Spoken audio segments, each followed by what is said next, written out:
Welcome to The Explainer. Today, we're going back, way back, 12,000 years to be exact, to a discovery that's completely rewriting the story of who we are. I want you to picture a massive temple built 6,000 years before Stonehenge by a people who, according to our history books, simply shouldn't have been able to. So what do you think came first, the farm or the temple? For a very, very long time, we thought we had this all figured out. It was a simple, logical story about how civilization began, and it's probably the one you learned in school. I mean, it seems obvious, doesn't it? Step 1, you figure out farming, get a reliable food source. Step 2, you settle down, build a village. And only then, once your belly's full and you're not worried about where your next meal is coming from, only then do you get around to the big stuff, like building huge temples and developing complex beliefs. Makes sense. But then, archaeologists found Göbekli Tepe, and this place, well, it's an impossible structure from an impossible time.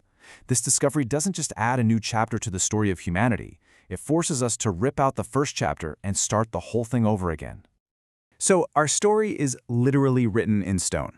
Out on a hilltop in southeastern Turkey is a place called Göbekli Tepe, which means potbelly hill. And for centuries, it was just that, a hill. But it turns out it's man-made. And what was buried inside? Oh, you know, just the oldest massive stone structures ever discovered, anywhere on Earth. So what is this place? It's a sanctuary complex from a time so old it's called the pre-pottery Neolithic. But here's the kicker. It wasn't a city, it wasn't even a village. Archaeologists have searched, and there are no signs of everyday life. No houses, no cooking fires, none of the garbage you'd expect. This place had one purpose and one purpose only: ritual. Okay, so if settled farmers didn't build it, then who did?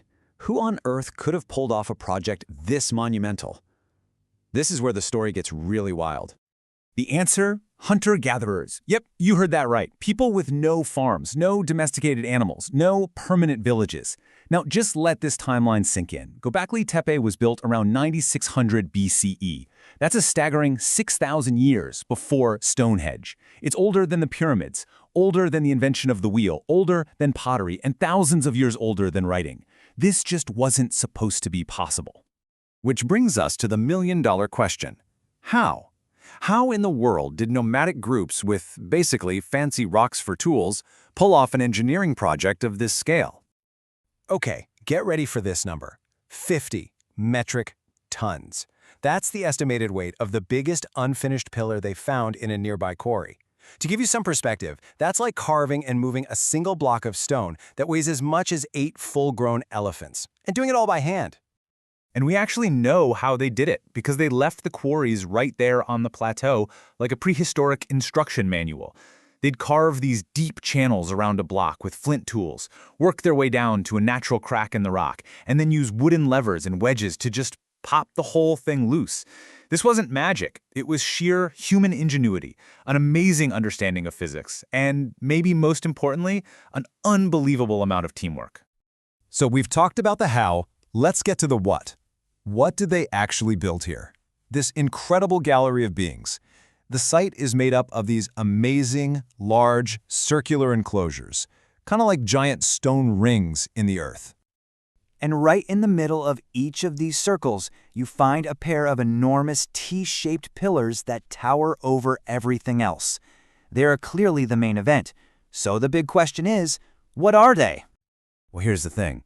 They're not just abstract T-shapes. They're statues. They're stylized, powerful, human-like beings frozen in stone.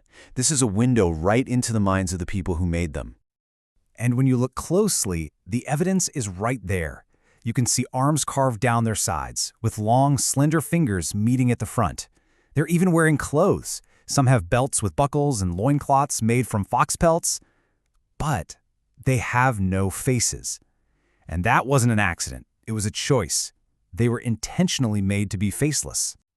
And we know it was a choice because of this guy, the Eartha Man statue, found not too far away, and from the same time period.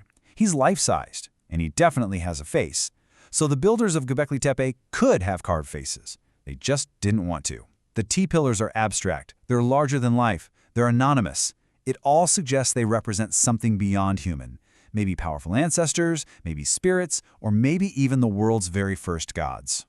And these giant figures aren't alone. The pillars are absolutely covered in a stunning menagerie of animal carvings. We're talking foxes, snakes, wild boars, vultures, a whole world of creatures, all depicted with incredible detail.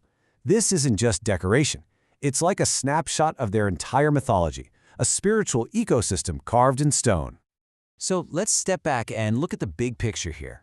A massive temple complex, built by hunter-gatherers, thousands of years ahead of schedule.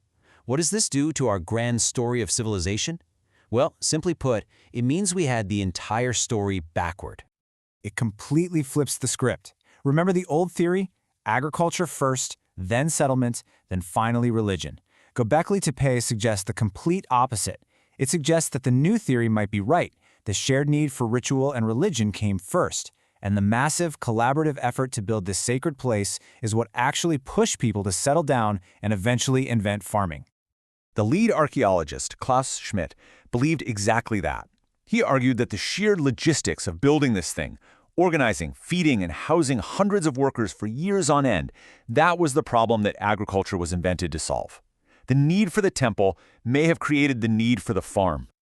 And as he famously put it, first came the temple, then the city. The takeaway here is absolutely revolutionary. Maybe it wasn't our need for food that built the modern world, it was our need for meaning, our shared beliefs, and our drive to build something sacred together. That could be the true foundation of civilization itself. And here's one final twist.